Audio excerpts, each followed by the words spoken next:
Welcome back, everybody, to a new episode of the Wisemen Say podcast, powered by Yamo Media. Ty Fisher, Jerald Lucas joining shortly. Everybody, has been such a disappointing week. I think we can all say with the results of the Columbus Crew FC Cincinnati match. But we're going to get into that. I hope everybody has had a good weekend. Other than that, hopefully everybody has had a good start to the week as we prepare for a double game week tomorrow and then Saturday. More on that coming up. For today's show, we're going to recap me and Jerald when he gets in here. I'm going to recap FC Cincinnati, Columbus Crew. Going to touch on a little bit of the Cappies in their match against FC Cincinnati too. Going to preview Montreal tomorrow night.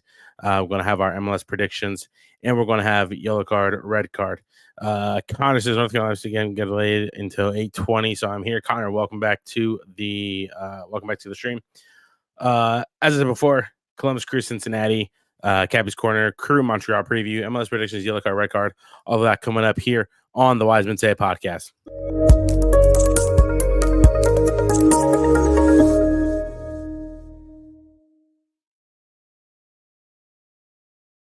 Starts off, Columbus Crew, FC Cincinnati. Hell is real derby. I will say that this match,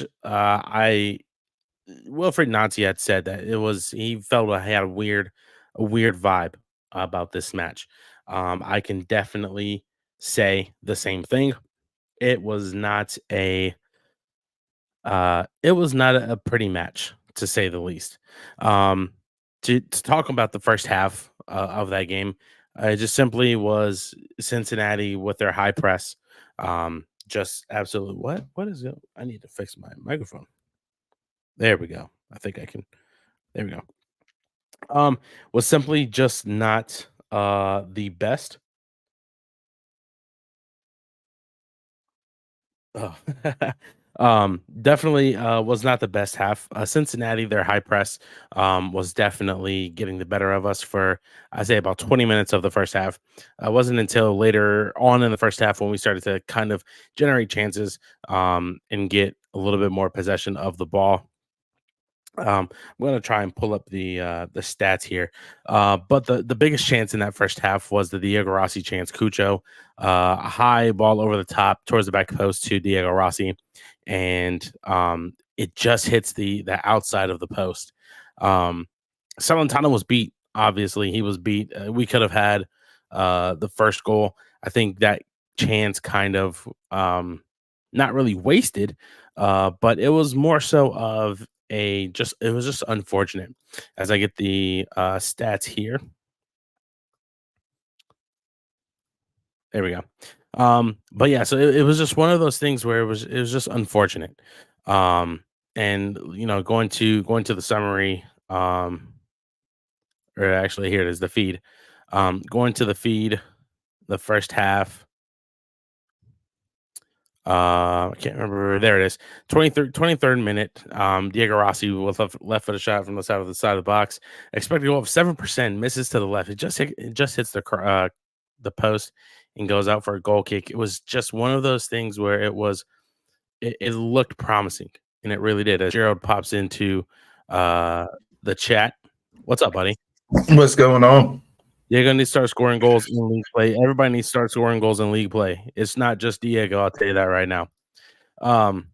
Just going over I'm just starting off with the Cincinnati game and just how Cincinnati, their high press kind of dominated Columbus within the first 20 minutes. Yeah. I think he's proved. So JR, Russell Rowe has proved that he can't start. But get back to your thing about the high press dominating. It did dominate. It did dominate the first 20 minutes, but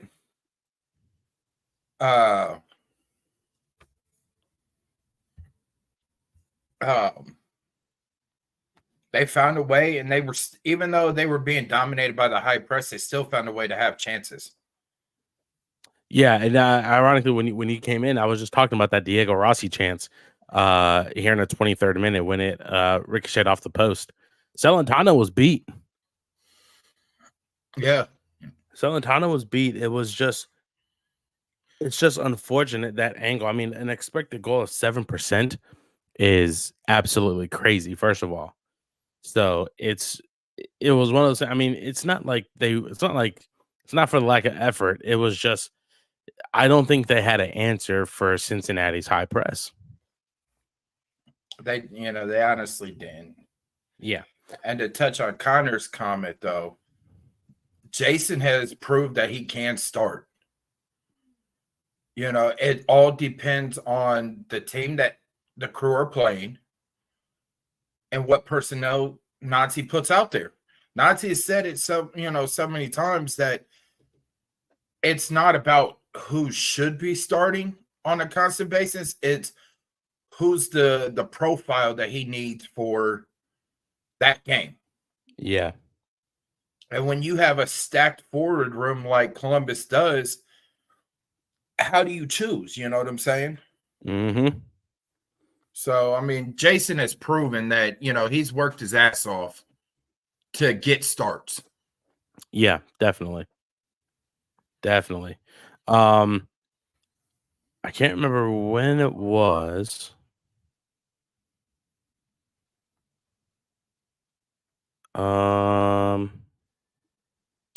Was it this one right here? No. Alex Matan got fouled, awarded a free kick in the first half also. That fell right to Roman Celentano. Yeah, I was trying to find wherever it is. I think it was the Miazga foul.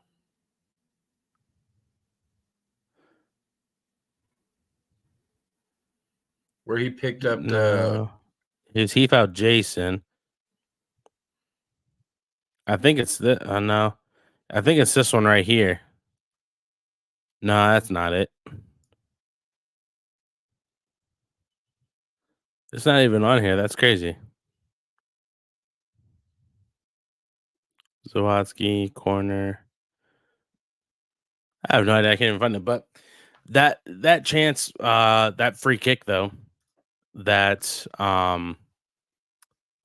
Matan won right outside the edge of the box. I think, in my opinion, I think that was poorly executed by Cucho. I don't think it was hit I mean, it was probably hit towards the right area, but it looked a little bit too low. It didn't get enough height on it, in my opinion. Yeah, I could see. I have to go back and rewatch it. Go back and relive that hell. I just don't think he curled it enough, though. Yeah. Like, maybe even if it was at the same height that it was, but if he would have curled it a little more, Celentano was beat because he didn't know which way to go. Yeah. So if he curled it more to Celentano's right, but facing, left facing, adding, if he would have curled it more to that far post instead of where Celentano was, you're looking at a 1-0, game at the time. Or hell, even try and get it to that near post to Celentano's left. If he can get that curl on it and get it up and down and over the wall, I think we're going into the half 1-0 up at halftime. Yeah. The second half is probably the major talking point, right? In the where was it? Okay, 60th minute, Adam Morris's shot just misses the far post. I thought that was going in. There was a deflection, so like somebody got a little bit on it. When he took the shot. Like, I don't know if it was a leg, if it was a ass cheek, if it was, whatever it might have been. But I think there was something there that pushed it. You know what I mean? Mm-hmm.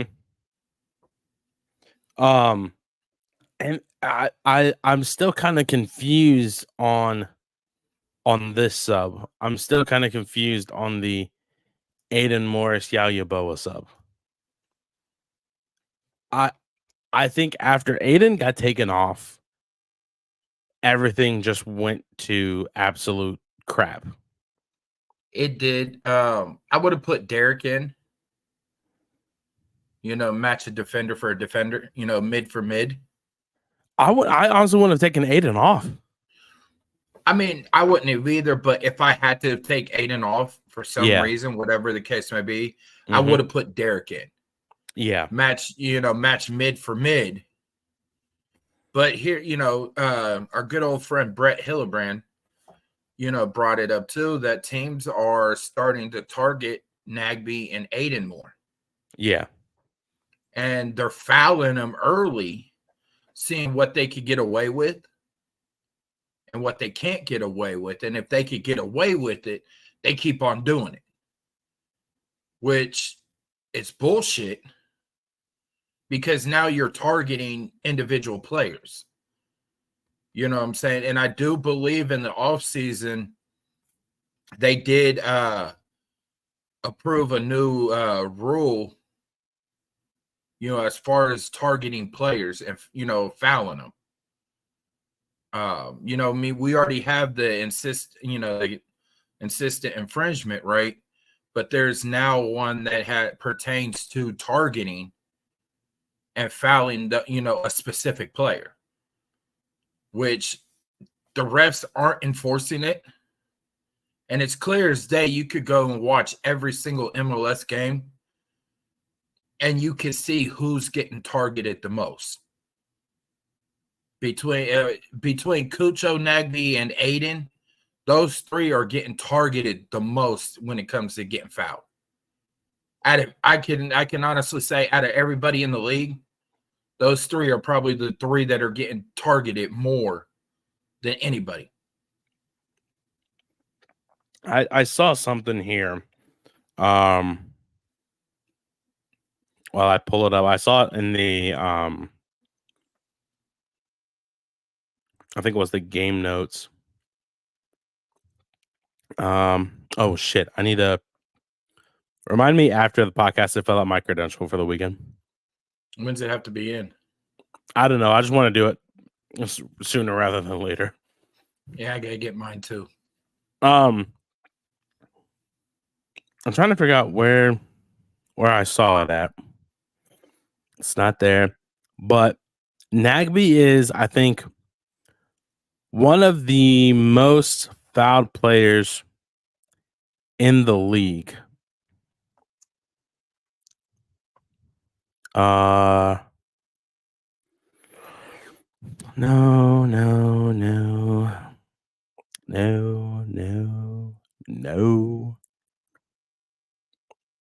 I can't find it now. But Nagbe is one of the most fouled players in the league. I can't remember where I saw it at, but he has suffered so many fouls. It's absolutely ridiculous. And the fact that people are getting away with it, that's what teams are doing. They're targeting Aiden and Darlington right there in the midfield, because that, honestly, that's what gets Columbus off their game. Yeah. Is when those two are being targeted and fouled constantly. You know what I'm saying? Obviously, the players and messy defenders won't get fouls. Yeah. Sounds about right. Yeah. Honestly. But I don't understand that. I think I heard something about he was limited in practice kind of during the week leading up to Cincinnati. When we were at training last week and we saw Farsi off to the side, Aiden was over there as well. So there had to have been something that happened in I don't know if it was down there in Monterey or if it, might have been something, in the Montreal game prior to Monterey. But he was off to the side with Mo, getting, that right. So there might have been something there that we weren't told. But it didn't keep him out of the lineup. So it probably wasn't like that serious or whatnot. Yeah, maybe some soreness or tightness. Yeah. And then all of a sudden, it's just all hell breaks loose within 2 minutes. Kevin Kelsey gets his first MLS goal. The loanee from Shakhtar Donetsk. I have to give credit where credit's due.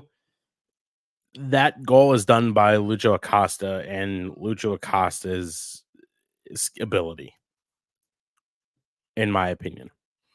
Who Kevin's goal? Yeah. Yeah, it's all Lucho. It's all Lucho Acosta. Yeah, and you can't take. It's hard to take away from that goal because FC Cincinnati they smelt blood in the water once. Once Aiden got off, right? Yeah. Mm-hmm. And that's when they actually attack. You give up that goal, I'm cool with it, right? Yeah. It was a hard fought game at that point.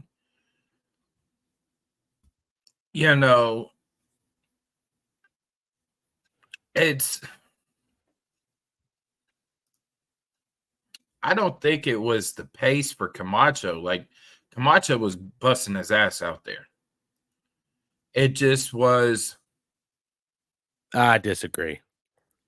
Yeah, that's where we differ. Rudy's the anchor out there on that back line. Yeah. Yeah. If we want to get into defenders, it needs to be Sheba, Rudy, Steven. Yeah. In my opinion. Because if you take out Rudy, you're giving open range on Patrick. Yeah. 100%. You don't have Nazi 2.0, mini Nazi out there on the pitch, directing Nazi system. You don't have that maestro out there, directing the orchestra. So without Rudy back there in the middle, then you're pretty much running around like chicken with your head cut off then, in my opinion. Yes, the players are great. Don't get me wrong. Yevon has improved dramatically. If you're going to say Rudy needs to be a bench player, then bring back Philip Quinton and put him in the middle then. That's how I look at it.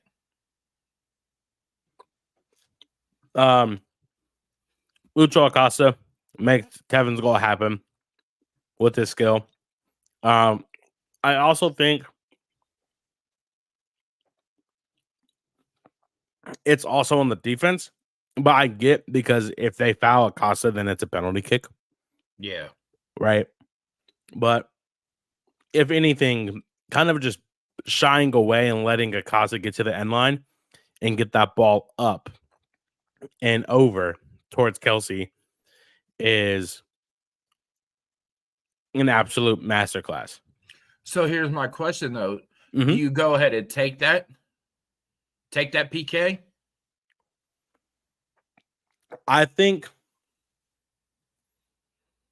Because I think you take the PK because then now, instead of continuous play after, as we see the crew save, made a save. Mm-hmm.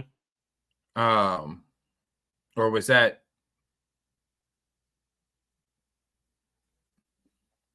What was that above after Kelsey's goal? Is that Columbus took a shot? Or? Diego Rossi with right footed shot from the central position outside the box with an expected over 10% is saved by Roman Celentano. I think that's the Shot by Rossi outside the box, and it was comfortably saved by Celentano. It's Okay, headed towards the so top right, towards top left-hand corner of Rossi. gotcha. So they get the goal. You start, you do the restart, right? Mm-hmm. Now you have to wait on them. You have to wait on them to finish celebrating, to come, to restart. Mm-hmm. And you weren't, you did a shot, right? But Cincinnati got you on the counter because you didn't drop back, right? On the next goal. So I would have took the PK, and I would live with it. If he makes it, he makes it. Patrick, has been okay in PK so far this year. Look, I don't even think he's faced any, except for the ones in CONCACAF. Well, that's what look at CONCACAF and who he, the players, the top-notch players that are like, Cucho, Lucha, you know what I'm saying? Yeah. That are like-minded and has, like skilled individuals. Yeah. And he made the 2 saves in the PK. And then literally a minute later after the Rossi attempt, it's just Acosta being Acosta again. Right? See, I don't think that goal happens though if you take the PK. I don't think so either. I think everything changes a little bit. Right? I think if they would have took the PK, that second goal wouldn't have happened. I think, yes, the momentum lies with Cincinnati, but then it's, in my opinion, I think it's just the defense is aware of where Acosta is going to be next and is even more stout when it comes, when it comes to an attack from Cincinnati. Mm-hmm. Right. But this is Acosta being Acosta. This is why he was the league MVP last year. Yeah. It's just Acosta being Acosta. And as Connor has, as the comment I have on screen, he's one of the best players in the league. He really is. He is. He really is. I've said it over again. Respect him as a player, on the field, but off the field, I don't. Some of his antics that he's done, I just I respect his game, but I don't respect the player. If that makes sense. I respect his skill set. I respect his, his scoring threat. But as a player of the game, I don't respect him. That's my take. He tries to flop, in my opinion. Yeah. Yeah. Ramirez enters for Jason Russell-Rowe. Arvidsson for Matan. The header by Christian Ramirez. I knew you were going to bring that up. It was a well-placed header. Honestly, it really was. But I don't think he had enough pace or enough power behind it. Well, first, bringing in Christian, he brought him in too late.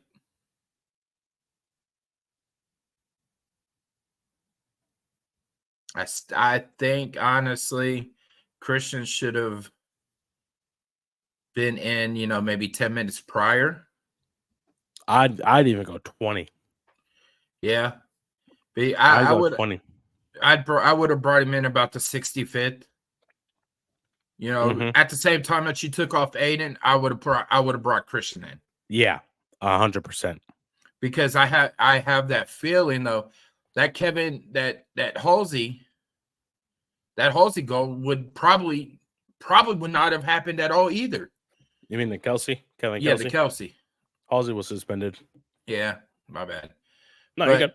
The Kelsey goal probably wouldn't have happened either if Christian was in the game. Correct. because one thing that people don't see on Christian that they sort of overlook is his ability to mark players in that, in the box, and to know where they are at all times. I mean, if you bring off Aiden, you brought in who? Yeboah. Brought in Yeboah. I would have took Jason out, gave him a rest, right, and brought in Christian. Yeah. Or I would have brought in Marino, because FC Cincinnati hasn't faced Marino, so they don't know what type of player he is and his abilities, and that could have been the wild card. You know what I mean? Then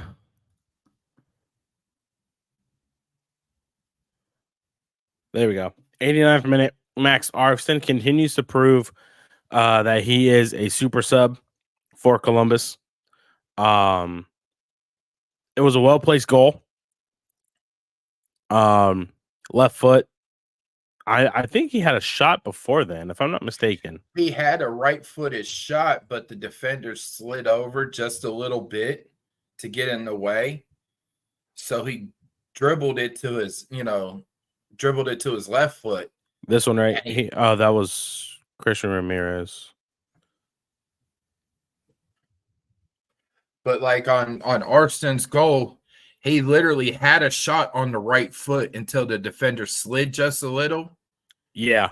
And so then he brought it over to he cut back to the left, and it was curtains. Did that ball hit the dude where I think it hit him? The Cincinnati defender? Which one? It was, I can't remember who it was. Can't remember. I think it was Rossi had a shot and it hit a defender and fell to Arfston. And before that goal, I have to go back and take a look. I promise you, I think it hit him in the place you don't want to get hit. I gotta protect the McNuggets. I swear, I think it did, because he was like, as soon as it hit, he kind of hunched down, and then like that's when he like got in position to block that shot before Arfston cut back to his left. But I mean, Max is proven. Mm-hmm. He at any time he could come in and he makes a difference. Yeah. He saw it when. Oh, what game was it? Oh, when Farsi got hurt earlier in the season, and he had to be, come off early in the first half. When he went down with the ankle. Atlanta? I think it was against Atlanta. The home opener? Yeah. Because we got a PK out of that.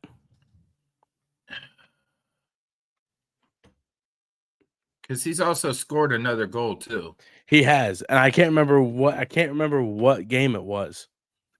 Oh, wait, hang on. Wait a second. We have game notes for a reason. Roster, season stats, team notes, Larticom notes, coaching staff. No. I can't remember which goal. Which game? I know it was when Farsi had to go down.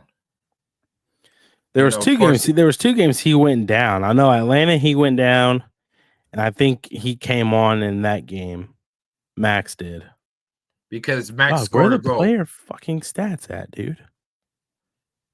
Team notes, staff has jobs, player has jobs, club leader, season stats. Here we go. Number 27. Yeah. He has 1 goal and 1 assist. That's weird. I know.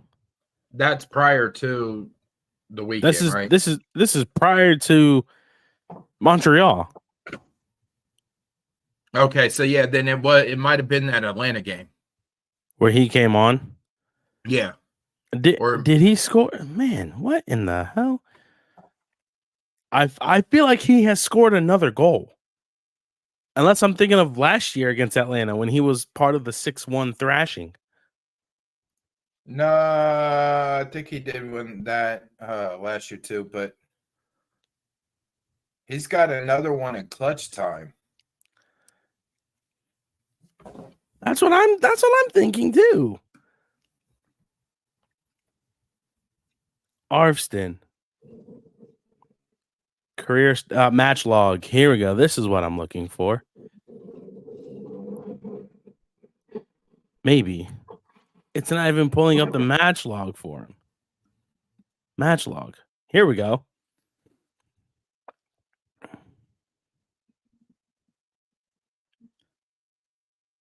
No. So yeah, in the nothing at all. In the Atlanta match, he came in at the 51st minute for Farsi. Yeah, because he played 39 minutes in that game.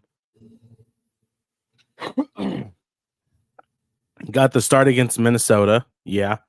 I think that's what it was. He played so well against Atlanta.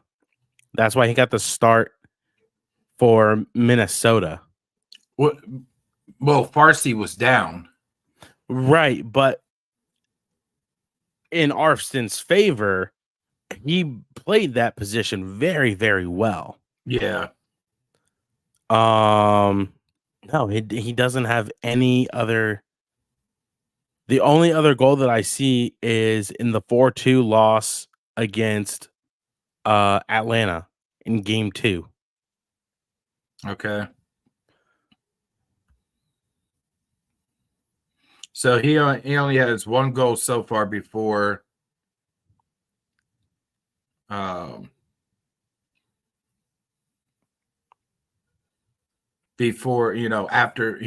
prior to the Hell is Real, right? He had no goals prior to Hell is Real. Really? Yeah. Because you said, oh, shit. The 4-2 loss against Atlanta during the playoffs. Other than that, starting from Atlanta at home, a home opener, he has no goals. That's crazy. Yeah, I know. I swear, I thought he did also. I just don't know what it was. Oh, wait, are we thinking of the PK against Tigres to win it? Probably. I think that's what we're thinking of. First score versus Indy. Yeah, I know that, but we're talking about this season. I think we're thinking of the PK to win against Tigres. I think that's what we're thinking of. Yeah. It has to be. Yeah, it has to be. And that's in CONCACAF play. Well, that sucks. But other than that, he had no goals prior to Hell is Real, which is odd because I feel like he has scored before. This one right here, really quick before we move on. This right here is just bad communication between Cucho and Sean Zawadzki. Yeah. That's just miscommunication. If Cucho or Zawadzki call that and call the other one off, it's 2-2. And Crew fans are laughing in Cincinnati's face because they blew another 2-0 lead. That's just how I see it. And then Christian makes it 3-2. Yeah, later on in the game. Yeah, that is textbook story. That is storybook ending right there. Textbook storybook ending. Overall, after that, what was your takeaway from your biggest takeaway from the loss to Cincinnati? Not really panicking at all. You can't win every game, right? It's unfortunate that we did lose in a rivalry match. But this happened to us last year, right? Last season we lost down in Cincinnati. The first leg of Hell is Real, came back and it was a 3-0 thrashing at home, right? So now we're just gonna have to go down to TQL Stadium and hush them. But I think Connor said something about it earlier in the chat about a lot of people are looking more toward or focusing more on CONCACAF Champions Cup, right? Which I don't think is completely on everybody's mind, including the players and some of the staff. I think it's you want to try to hold your position right now in the standings. So even if we would have got a second goal and with a draw against FC Cincinnati, I would have been fine with it, right? Knowing that, yes, they got a point, we got a point, but we're still right there in the standings, right? Now, when it comes time for the second leg, we get the result that everybody's hoping for, beating Pachuca for the CONCACAF Champions Cup. Now the team has a different demeanor, right? Now they have a little more swagger when they're coming into playing people of y'all bastards ain't CONCACAF Champions Cup champions. Look at us. We're the best team in North America and Central America. You know what I'm saying? So they'll have that swagger, right? And I hate to say it, but you're weighing the options. Champions Cup and $50 million versus league play. Not even 50. We don't get that much. Well, that's what that's what the league gets. No, it's saying that the club gets. The club won't get 50. The club will get like a fraction of that. The rest will go to the league. I guarantee it. But what it's being said is the club gets $50 million for just qualifying. And the league will take 3/4 of that. Which is bullshit. We'll probably get like an extra. We'll probably get like a 10. Give me 20 million. Give me 20 million. You could take the other 30 MLS, but that 20 million. Now you can look at that summer window. You know what I'm saying? Now you have extra money to play with. Versus league play. So it's like the money aspect and the global notoriety is weighing heavier than league play right now. I hate to say it like that, but it really is. It's literally, it's literally just it's taken over people's minds, but it's not taken over, if that makes sense. So we'll just have to go down to Kentucky and shut them up there.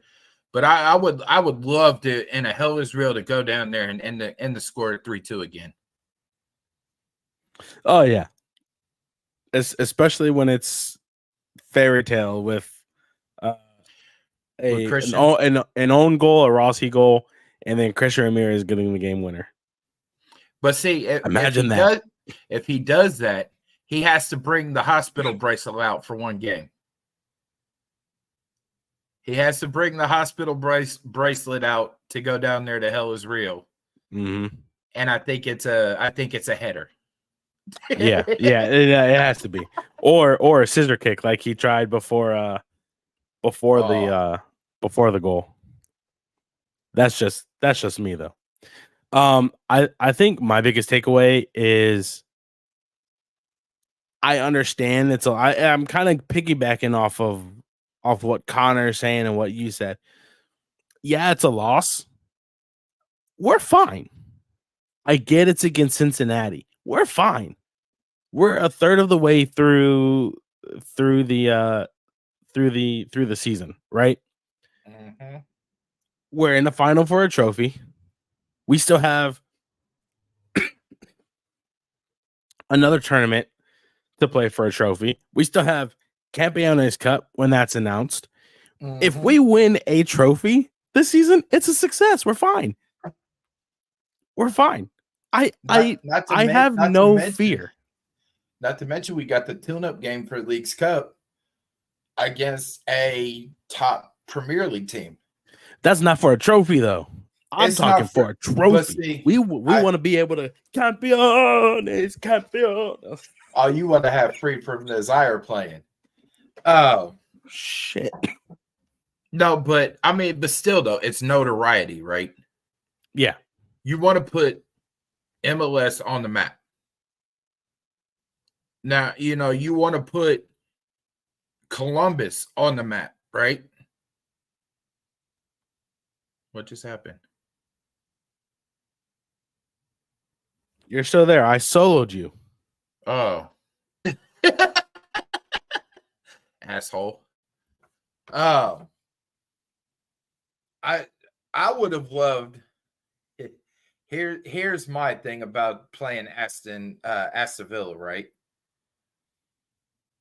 I would have loved them to say, we'll play over in London.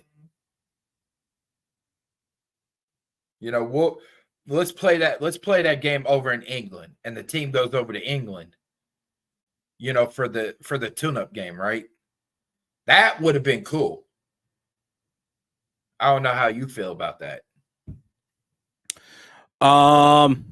That'd be a lot more travel than what has already been done, especially because 3 days later, I think we have the start of the Leagues Cup. But I get that. Well, but then we enter at. We're not in the group stage. Yeah, that's right. We're in the round of 32.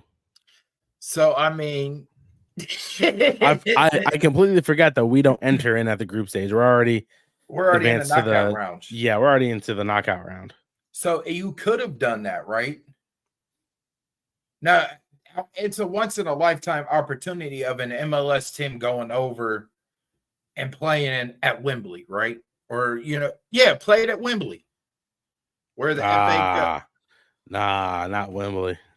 Why not? Villa Park. There's no way that place will be. There's no way they can fill up Wembley with all Aston Villa fans and Crew fans.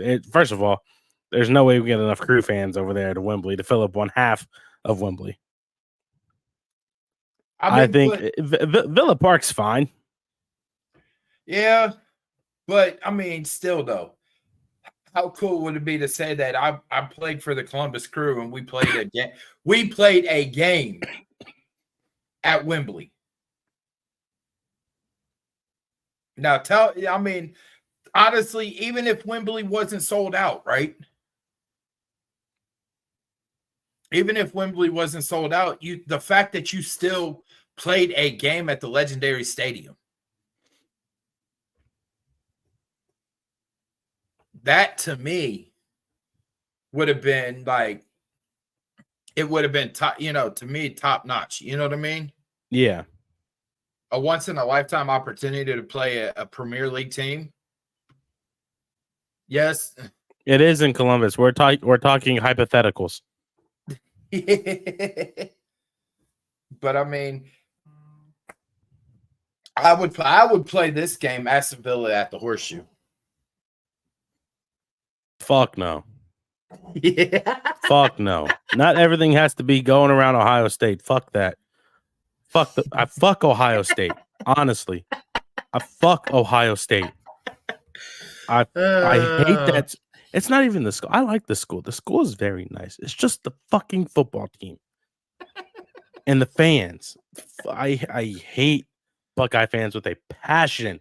It burns my freaking soul how much I hate Ohio State fans. Well, I'm not saying all of them are bad, right? It's just the ones that think Ohio State shit is better. They think that their shit don't stink, and then get mad when they get humbled by Missouri, by Michigan 2 years, 3 is it 3 years running? 2 years. 2 years running, whatever. It's not even that. It's not even that. It's not even that. It's not even that. I could care less. It's not even that. It's just the fact that Ohio State fans are arrogant, cocky, snotty sons of bitches that think they're the best damn team in the land when they're fucking not. And then when they get humbled, they want to call all these shenanigans about officials and shit like that. It's not even because of Florida. It's not even because of that. It's because Ohio State fans think that they are God's gift to fucking earth when they're not, and then get absolutely pissed off when people like me and other fans of Ohio of who don't like Ohio State start making fun because they lost, and then they want, oh, where you've been relevant. No, it's not even that. Like I said, not all Ohio State fans. I have some buddies who are Ohio State fans. I give them shit all the time. You're an Ohio State fan, Gerald. I give you shit all the time. We're friends. You're not an asshole like all these other Ohio State fans are. I will say I agree with you. There Pretty are much, yes. Oh, yes, yes. The crew fan base is toxic as hell. I will say Ohio State fans are. There are a, I'm not going to say majority, but there is about 65% of Ohio State fans, you know, are spoiled. But then you have about 15% of Ohio State fans that they think that it's the end of the world when shit doesn't go Ohio State's way. And it's not. We're all going to wake up the next day and go to work or go to church whenever football's on. Or turn on the NFL. Right. and then probably get hurt by our NFL teams. Hey, but you know, they are similar to crew fans, because you have, you know, not all crew fans are like that, right? No, not at all. I have a lot of crew fans who are, hey, a loss is a loss. It's okay. I'll say this about Columbus sports, pro sports. Whoa there. The Clippers have done nothing wrong. I'm excluding the Clippers, okay? Okay, the Clippers have done nothing wrong. And I'm excluding the Fury. Yes, thank you for that. Yeah. The Fury have done nothing wrong either. No, they're coming off their first season. But as far as Blue Jackets, the crew, and Ohio State fans, they are all similar. It's like a, you know, Kentucky family, sister, brother, uncle. You know, sister dating the brother, and the uncle happens to be their dad as well. But there is a lot of toxicity in all three of those fan groups, right?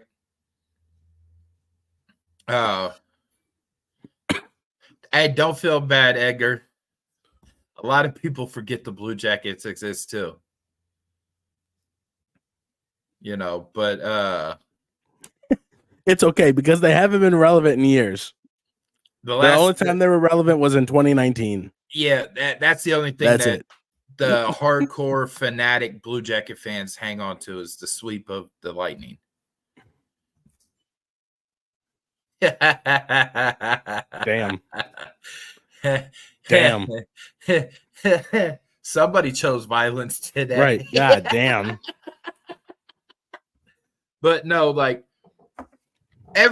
I'll say this, every sports team has their hardcore diet, you know, they're fanatics, right? Also, what's up, Edgar? Yeah, what's up? But it looks like Edgar just got a Buffalo Bills hat on. Edgar, what's that hat that you got on? Looks like USA. Okay. It looks like tell me I'm lying though, Ty. It looks like a Buffalo Bills hat. I can see it.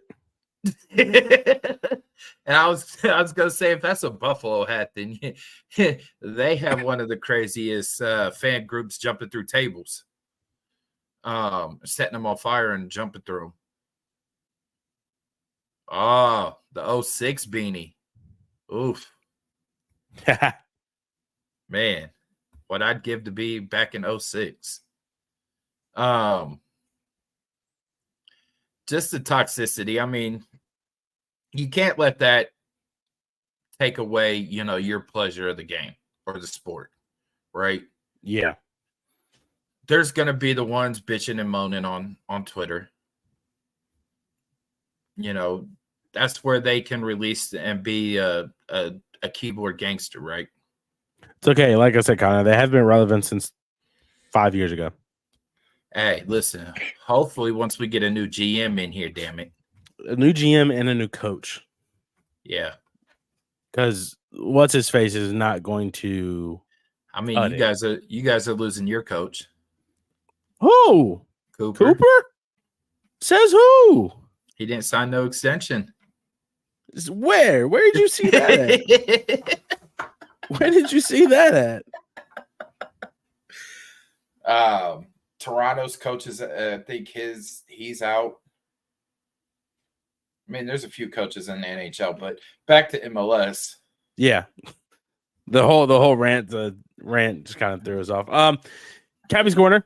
I mean, let's put it this way. It was not a good time for Columbus soccer teams against Cincinnati soccer teams. Okay. Except for one. And I can't remember what it was, like a U15 or whatever that was that beat the Cincinnati team. Something, but they won like 2-1. Something like that. Let's put it this way, right? MLS, Columbus is bested by Cincinnati. MLS Next Pro, Columbus is bested by Cincinnati. UPSL is bested by FC Cincinnati. Listen, Next Pro does not have the Cappies do not have a great record at lower.com field. But I understand why they had to play at lower.com. Yeah, because Sonic Temple. Which that has a great lineup, by the way. Some great bands are going to be there. Pantera to name some, Disturbed. You know what I'm saying? So Evanescence is also there too. One of my favorites. Evanescence? Yes. You mean to tell me, wake me up inside. Save me. Oh, that's my shit. Slipknot is going to be there. Shit. Tech 9 is there. Oh, damn, man. Damn. When you get a chance, all y'all out there, go ahead and look up the Sonic Temple lineup, and you'll see the whole lineup that they have for, I think it's Friday, Saturday, Sunday. But I think Rob Zombie's supposed to be there as well. Like, in my blood to run. Like Rob Zombie, House of 1,000 Corpses, Michael Myers. Save me. So. But Cappies don't have a great record at lower.com. Yeah. They had chances. I was getting the Twitter. I was getting the Twitter updates. I tried to get back in time for the game. I went down and spent Mother's Day with my mom.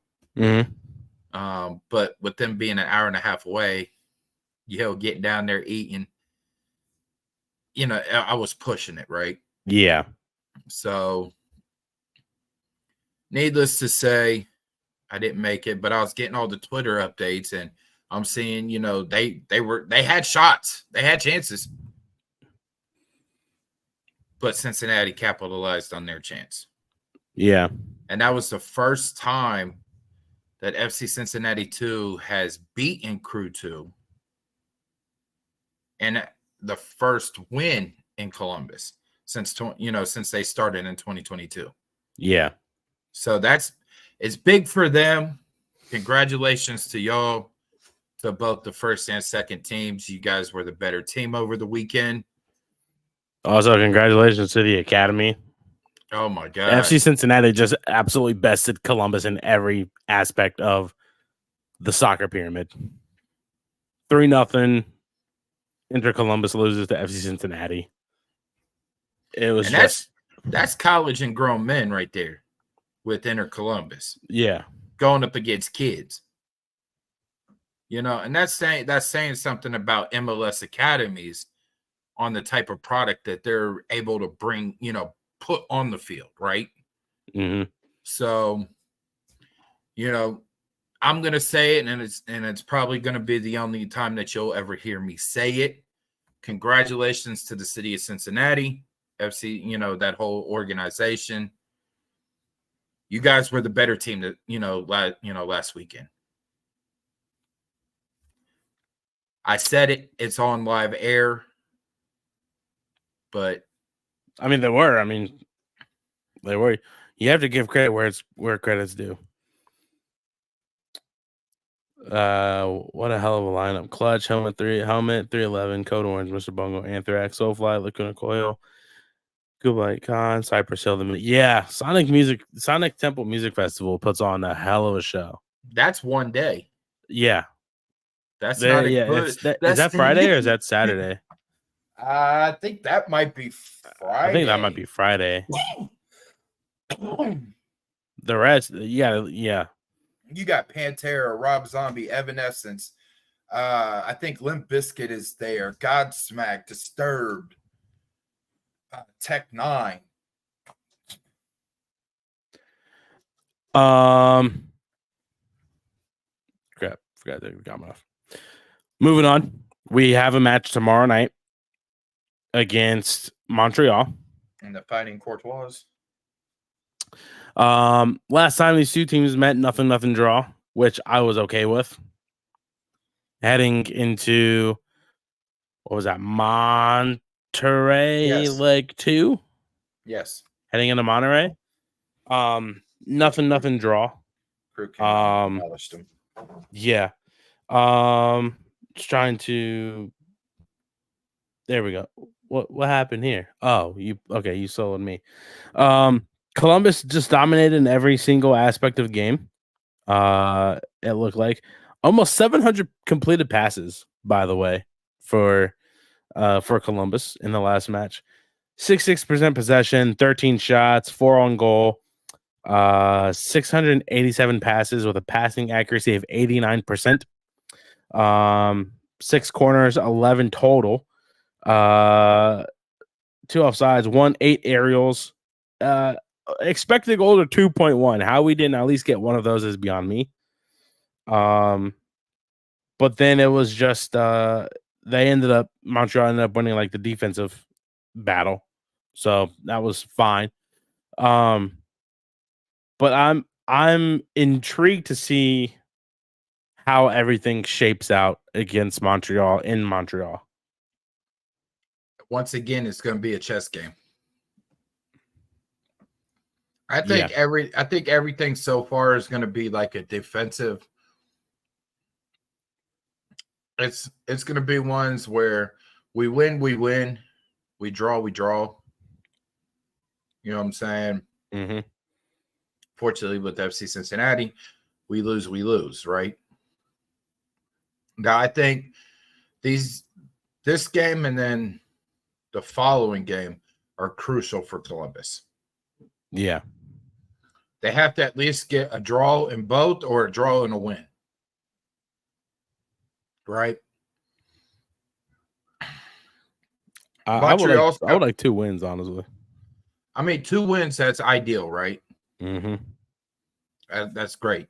Montreal's coming off of having – they stood up to Inter Miami last week, right?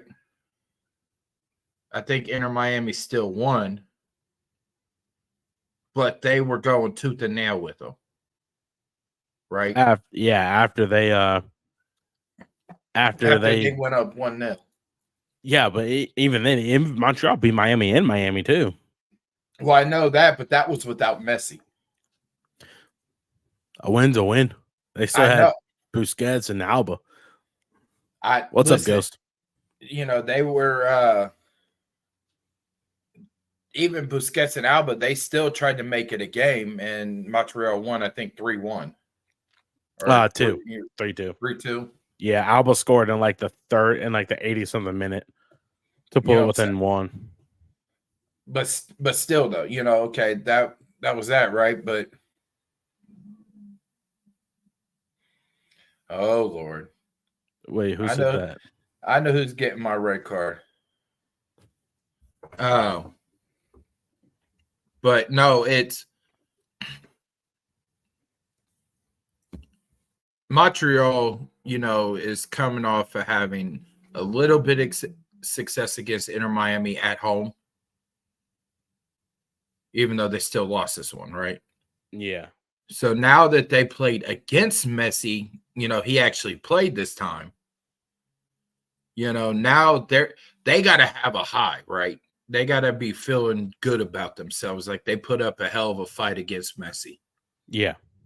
So, honestly, and I'm probably going to catch flack for it, but Messi is the measuring stick in MLS as players, right? Columbus is the standard as a team. But as far as players go, if you could play against Messi and put up a fight, whether it's a close game or you win the game, you have to feel good about you know what I'm saying? You have to feel good about yourself, right? That you put up a fight against, one of the, if not the only greatest soccer player ever. And that's saying something about, Maradona, Pele. You know what I'm saying? Messi has sort of surpassed them, Mm-hmm. in my opinion. So if you could put up a close fight, a close loss to Messi and company, or you can somehow win, against Messi, then you should be feeling good about yourself going up against anybody. Right? So they should be feeling good about themselves coming into this one. So like you said, we'll see how it's going to be. But I feel a hat trick coming off for Columbus. From who? I'm not going to put names on it. I just feel a hat trick coming. Yeah. Especially because the teams should be pissed off that they got embarrassed the way they did, dropping 2 goals late in the game. Mm-hmm. After, all the hype videos and everything, you sort of let the fans down. Yeah. I can get behind that. I hope this loss to Cincinnati was a wake-up call. It was last year. Right? Yeah, I know, right? I hope this is a wake-up call because going into that match, we had 6 ties in a row. And they also play 15 games within a 2-month span? Something like that. Like 2-3 games a week almost. So I was talking to my mom about this yesterday, and I told her, people were already calling for Nancy to be fired and whatever, shit like that. My mom told me, that bye week helped some of the players and hurt some of the players. That extra day. Yeah. Because he gave them 3 days. So they gave him 3 days off, right? Mm-hmm. After the Monterey win. But the players asked for 1 more day. So having 4 days off after you just played in the blistering heat in Monterey, and it was a grueling match because the field sucked ass. In Monterey? Mm-hmm. Yeah, the field was shit. And you had an ultra aggressive team in Monterey trying to go for the jugular and trying to go for the jugular and trying to, cut Columbus's throat right away. Yeah. It didn't happen.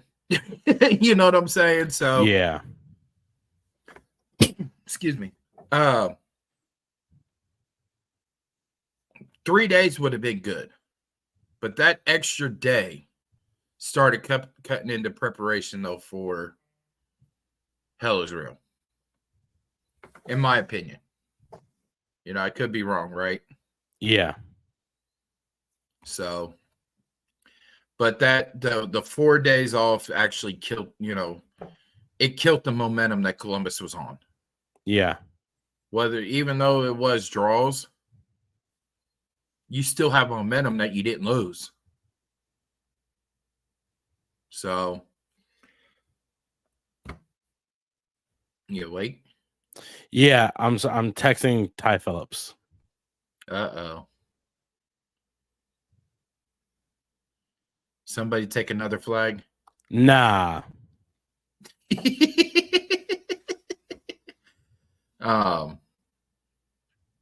While he's doing that, ladies and gentlemen, there is a Cappies game tomorrow at noon at Lower.com Field. I believe it might be on Apple. If not, it's on the Next Pro website. But it is something to celebrate the kids, in school. Sorry. All right, there we go. School field trip day. So there's going to be a bunch of schools there at Lower.com. No, Ghost, I'm not kidding. People are really. There was a comment on a YouTube video that I saw that said Nancy is not as a great a coach as people think he is.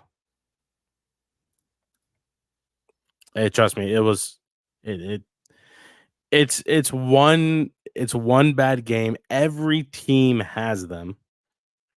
It's going to be a wake up call. We still have a whole half of the season to go. I think we're fine.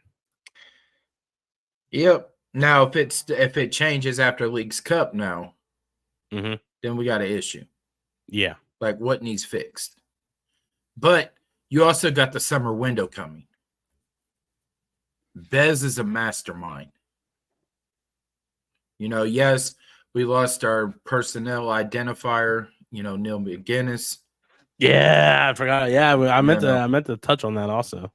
We lost him, but there's so many people that are in the organization, that has eyes for talent. Yeah. We don't know who's taking his place, right?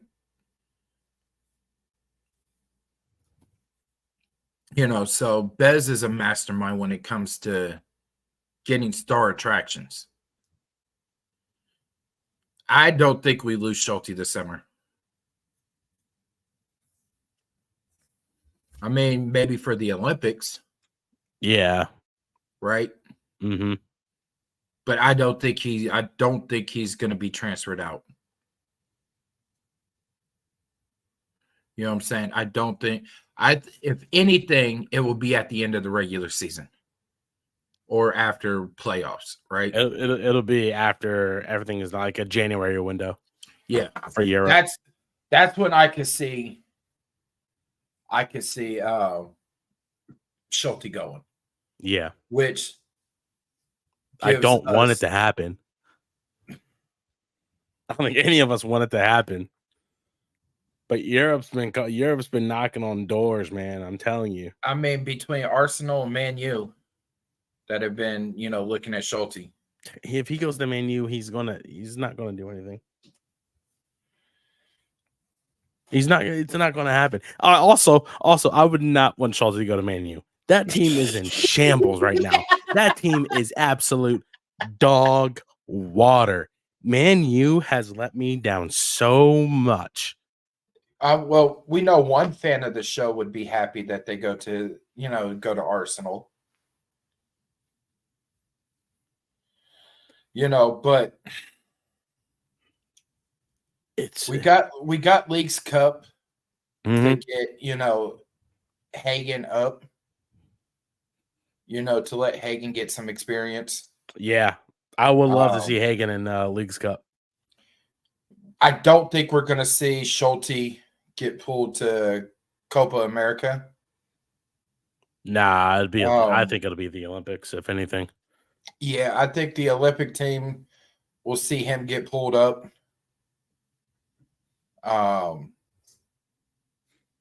But I think as far as Schulte goes, he'll go in the winter window. Mm-hmm. Right? Now, Aiden Morris, on the other hand, that's a different story. Because teams over in Europe have also been, calling about him. I feel if anybody out of those two between Schulte and Aiden, I think Aiden would be the most likely to go at the summer window. Yeah, I can see that. I think he gets the call up for the Olympics. And then, summer window hits. I think that's likely the most ideal time for him to go to Europe. Yeah. Yeah, I can see that. I mean, towards the end of his career, if he comes back to the black and gold, signs a one-day contract, whatever the case may be, retire black and gold, I would love that. But money talks and bullshit walks. Did we go over Montreal? I can't remember. Did we start and it just kind of? Well, we previewed it. That's right. I don't think I put the thing up there. No. Oh, damn. Shit. Our Bad fans producer. our fans don't like us. Isn't that trying to tell us that our I know, right? Bad producer, Tyler. Bad producer. All right, popping over into MLS predictions. I would assume. Yeah. Hey, look at my phone. It's yellow. MLS. There we go. Hey, mine is green. Full slate of Jesus Christ. Full slate of games tomorrow. By the way, did you see the fight in the Toronto New York City game? Yes, and I saw that there was. Well, it stemmed from, I think somebody said that a player got punched by a coach. Yeah, there's currently an investigation being looked at about that. It's crazy. I kind of want to go back on Apple TV and kind of watch how it all started. I do too, because if it started on the field and ended in the tunnel. Yeah, I kind of want to do that. Kind of want to watch that. But anyway, MLS predictions. Feel free to drop your predictions in the chat for those who are watching. Going through every single game tomorrow. Starting at 7:30, we have Philadelphia, New York City from Subaru Park. Give me Philly. Philly? Yeah. They're due for a win. I think this is when Kevon Sullivan makes his debut. Really? You think Kevin's going to make his debut on tomorrow? I think Kevin's going to make his debut.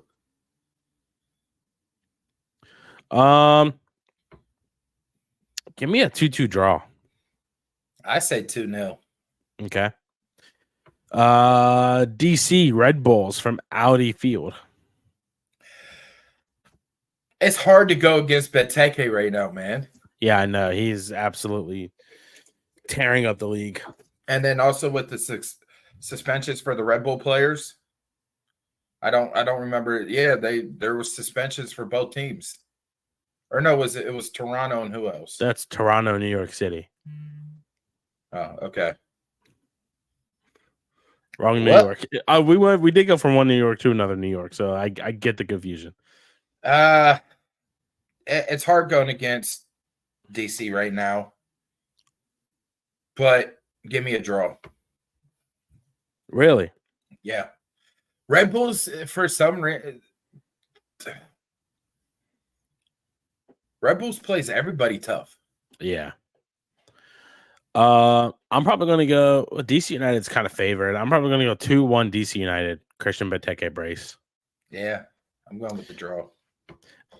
Orlando, Inter Miami, or as Orlando call them, Inter Fort Lauderdale. from Inter and Co Stadium, formerly known as Exploria. Give me Inter Miami. Miami. Yeah. Orlando City's even with Messi and all them questionable. Yeah. Okay. It's just not working right now for Orlando City. Yeah, I know, right? We saw how they looked against Cincinnati. Goddamn. Yeah, so yeah, give me Inter Miami. Sure.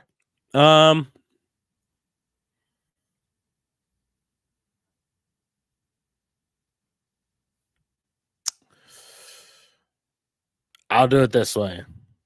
If Messi plays, give me a 5-1 win for Miami. Jesus Christ. If Messi doesn't play, give me a 3-1 win for Miami. Okay. FC Cincinnati, Atlanta United from TQL. Give me Atlanta. Oh my God. You're going bold. They suck. But then again, it's Cincinnati. I have to go Cincinnati on this one. Yeah, I'm gonna change mine. I have to go Cincinnati. Atlanta has only gotten 2 points in their last 5, whereas Cincinnati have gotten 12 in their last 5. Yeah, give me Cincinnati. Yeah, I'd have to go Cincinnati. I'm probably going to go 3-0 Cincinnati. I'm gonna go 3. I'm gonna go 3-1. 3-1. I think there's a consolation goal in there.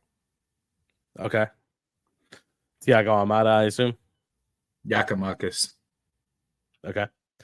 Nashville, Toronto to start the 8:30 games. From John GLS, Hurt, by the way. Ooh, give me Nashville. Nashville. Give me a 1-1 draw. I'll take that. Yeah. Chicago, Charlotte from Soldier Field. Chicago. Charlotte is getting rid of Copetti. Yeah, but they still have other players. No one's above the badge. Remember that. As far as punishment goes, no one's above the badge. I'm probably going to go opposite. I'll probably go Charlotte. They've been on a tear kind of recently, so I'll probably go 2-1 Charlotte. Jesus Christ. I think it's going to be windy, and we might see a Kellen Acosta wind-bending goal again. Jesus Christ. Copa Tejas, Austin, Houston from Q2. Give me Houston. You know, Houston has been bent but not broke. Mm-hmm. And I think Hector Herrera got a goal over the weekend, you know, which is huge for them. Yeah. Latif Blessing is finally, you know, fitting in down there after Houston picked him up. So he's been a good piece for them. You know me when it comes to 2 teams, Austin and FC. Yeah. I mean, FC Cincinnati games, I could be a little more realistic, but when it comes to the barcodes, I'm taking whoever's playing them.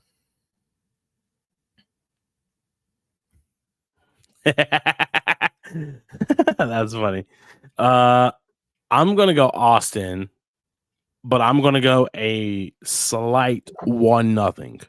Okay. And it's going to be super tight, like down to the 80-something minute type of 1-0 game. Like, I think Austin is going to grind for.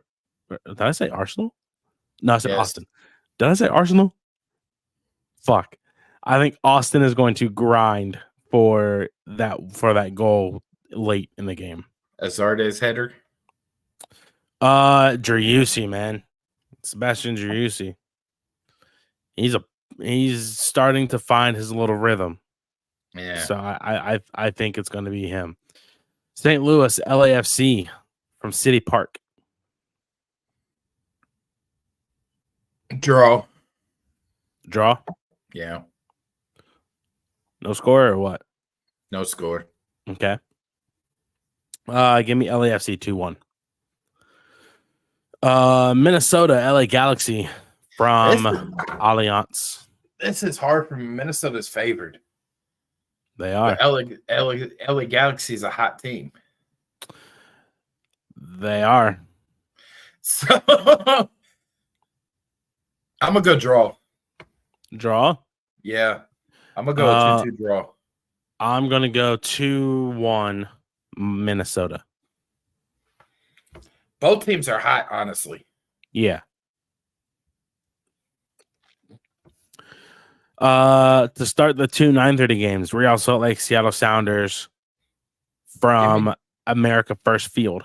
Give me Diego Luna and Real Salt Lake. They're coming off of a loss to New Mexico United in Open Cup. Yeah. Which that doesn't sit well. Shouldn't sit well with them. So correct.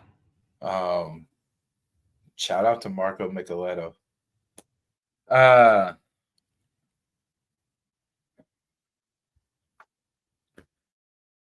Is floundering, honestly. Huh? They're sinking. I said Seattle's sinking a little bit. Yeah, they are. A little bit. I mean, a lot. I mean, they just went against Portland, though. But look at Portland. Yeah, I know that's fair. Good. Give me a 2-1. Salt Lake. Yep. Give me 1-0 Salt Lake. Chicho Arango. Jesus Christ. He's a baller, man. He's a baller. I give him a brace. Brace, okay. Colorado, Vancouver from Dick's Sporting Goods Park. You know how much I like. I'm rocking with Zach Steffen. I think it's gonna be a close one. But I think it's a 1-0 win for Zach Steffen and the Rapids. Give me 1-1 draw. I could see that, but like I said, it's gonna be a 1-0 color. Yeah. Last game to round out the night. Portland, San Jose from Providence Park. San Jose has actually looked a little bit better now that they got Hernan Lopez. Right? Portland, I don't know what's going on with Phil Neville. I don't know either, man. Give me San Jose. San Jose? Yeah, I kind of like that, honestly. Give me 2-0 San Jose. I was leaning towards 1 or 2-0. I mean, Portland is sort of getting old too. True. And obviously the last game, everybody's favorite. Columbus, Montreal from Stade Saputo. I'm going to go bold. It might not seem bold, but with how everything has been like the last 6-7 weeks, give me a 3-1 Crew. 3-1 Columbus? Yes. Give me 2-0 Columbus. I said I feel a hat trick. You just never said who. You just don't know who, actually. Yeah. Diego. No. What? Not Diego.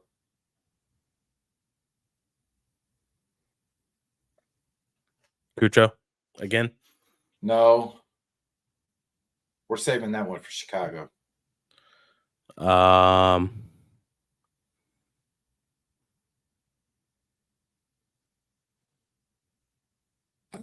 I don't I'm know. gonna go Matan? ahead. No. I'm gonna go ahead and go set it in the chat earlier. I think it was him. No, Nagby. Nagby. I think that was Connor. Connor, Ghost, whoever. I'm gonna put it out there. Nagby with a hat trick. Nagby with a hattie. And I'm gonna say this too. If Nagby gets a hat trick, we're winning CONCACAF, Campeones Cup, and we're winning MLS Cup again. Because I called it last year when we had the 2 bangers, though, from Darlington during the regular season. I said, if we get 2, that means we're winning the cup. And sure enough, he got the second one. I forget which game it was. But that's neither here nor there. I'll probably go, what did I say, 2-0? Yeah. 2-0 Columbus. Rossi brace. I'm probably gonna go Aiden and no. Give me Aiden and Farsi. If he plays. He is back in training. He is back this week, so still questionable though. Yeah, I know, but if he plays, give me Farsi. If he doesn't play, give me Aiden and give me Camacho header. Oof. Off a corner. Give me a Camacho header off the corner. Oh, just saying. You're not gonna throw the Steven shot in there? Marrero from downtown? Nah, not today. Probably against Chicago. I'll save that for the wind. Yeah. Last segment, everyone's favorite. Yellow card, red card. I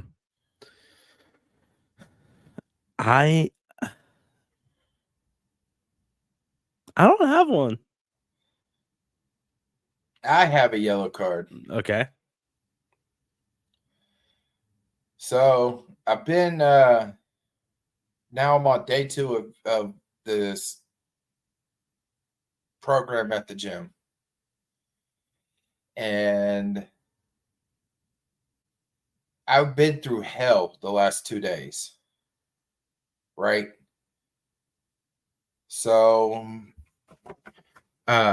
my yellow card would have to actually go to Anthony Schlegel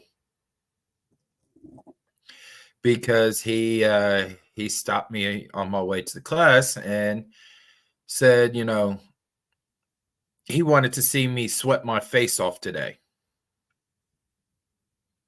And the strength and conditioning coach, she had a devilish smile when he said that.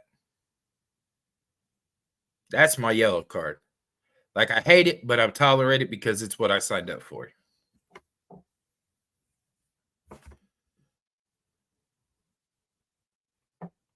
No red?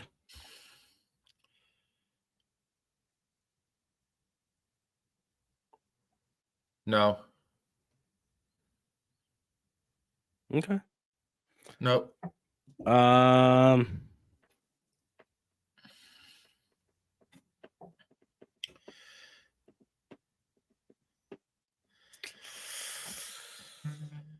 don't think I have one. If I had to give a yellow, it would probably be to this man right here.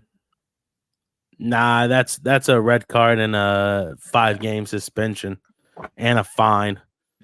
That's a blue card and a red card. There's a blue card, that's a red card, that's an orange card, that's everything, plus a 5-game suspension. $20,000 fine. If I had to give a yellow card, it would probably be to see, nothing's really happened. Nothing I can think of has really happened. But if I had to, it'd probably be towards your neighbors. That was some funny shit. I don't know, man. I really don't. Tyler is stumped. I am, man. I am. Nothing really happened. I mean, I was out of town Thursday. I didn't really do anything Friday. At the game Saturday.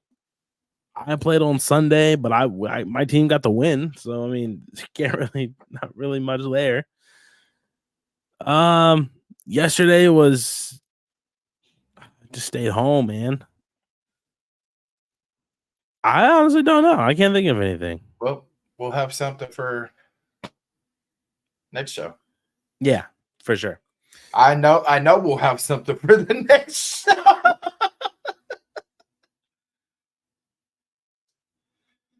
Huh? We're going to Chicago. Oh yeah, but what do you mean? What do you mean we'll have some red cards, yellow cards? Okay, yeah, for sure. Yeah, definitely. I can get behind that. Yeah, for sure. Especially that press box. Thank y'all for tuning in. Another episode of the Wisemen Say podcast down.